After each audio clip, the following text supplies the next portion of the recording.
Hello and welcome to the Trews. In today's Trews we're talking about festivals because I'm in India doing a comedy festival. It's been fantastic, it's been wild, it's been a lot of chaos, it's been a lot of mayhem. It's been nice to do press away from the judgment and condemnation of the British press, who are frenziedly condemning Glastonbury. More than 100,000 hippies and hangers-on and a few music fans, parenthesised, descend on Glastonbury to bag the best spots for their tents.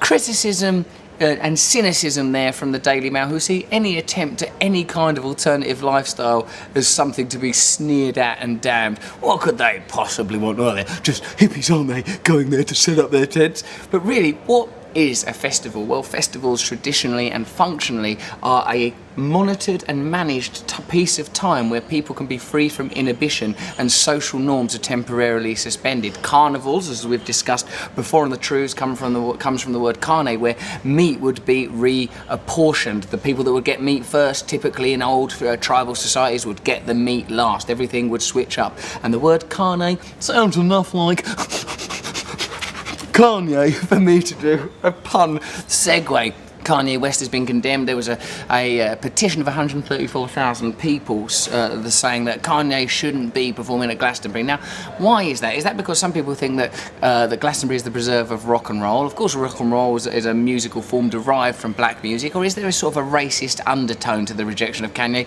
Or is it because Kanye is seen as a very popular commercial artist, and Glastonbury, because of its connection to druidic history and ley lines, is a very actually sacred place in British history. So what we have in the Kanye West debate, I suppose, is, I don't think a debate about race actually, but a sort of a kind of tribal territorial discussion about what festivals means. When I saw the Daily Mail's sneering condemnation and cynicism and prurience, because that's what the Daily Mail are a prurient operation. You know, they're forever condemning sort of liberal sexual attitudes, but if you look at their website, it's just page after page of, oh, look at Rihanna flashing her cleavage. She's not flashing her cleavage, she's having a cleavage. No, she's flashing it around. She doesn't go to the Daily Mail offices and go, there you go guys, it's still cleavage, please put that in your paper. The Daily Mail voluntarily daily print from a perspective of condemnation, because presumably the people that look at it want to look at women's boobs and women's legs, but don't want to admit that to themselves. The Daily Mail is this amalgamation of negative aspects of humanity, the very kind of reason, in fact, that we need festivals, that we need carnivals to alleviate ourselves from the prurience, condemnation, and sort of cynical judgment of organisations like this. In India, of course, it's a different culture, a different faith, where you feel God is closer to the surface, but interestingly, they are fascinated by our idols. The same way I'm fascinated by their icons and idols, they are fascinated by ours. It's a country where Apple, where coca-cola, where Pepsi, where all the big brands are becoming more and more visible, more and more dominant, where aspiration is another thing that's become commodified, where their culture that was very strong, I mean, of course, there's always been a caste system, and I'm sure India is a country that's always had its problems, but where spirituality was very much at the forefront, it's something that seems to have been slowly eroded and replaced as it develops, as it becomes a more capitalist country.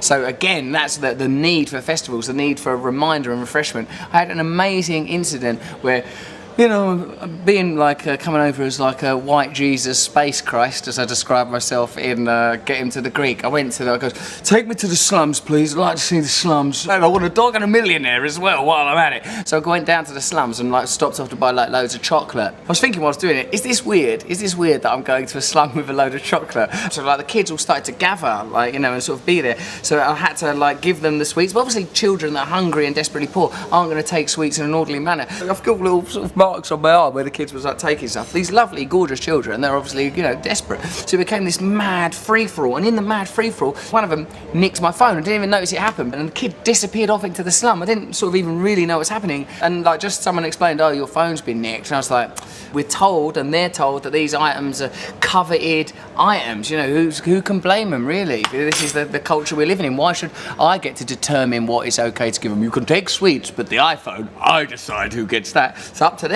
But then another kid brought it back. A little 12-year-old boy just came back through the crowd with angelic face and just gave me my phone back. He had to get through a thronging crowd to give me my phone back. And I went to try and give him money and stuff. He just like he looked at me as if it meant nothing, like the money.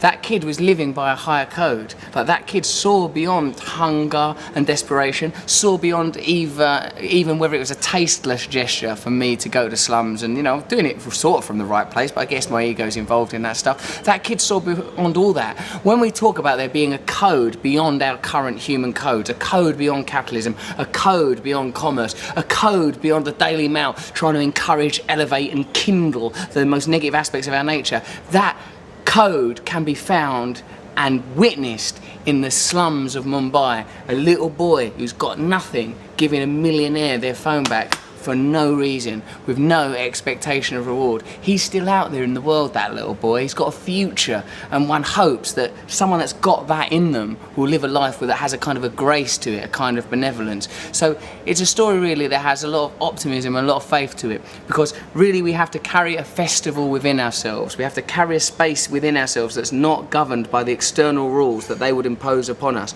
but by the rules of glory, of love and of grace. That's some true news. Subscribe here.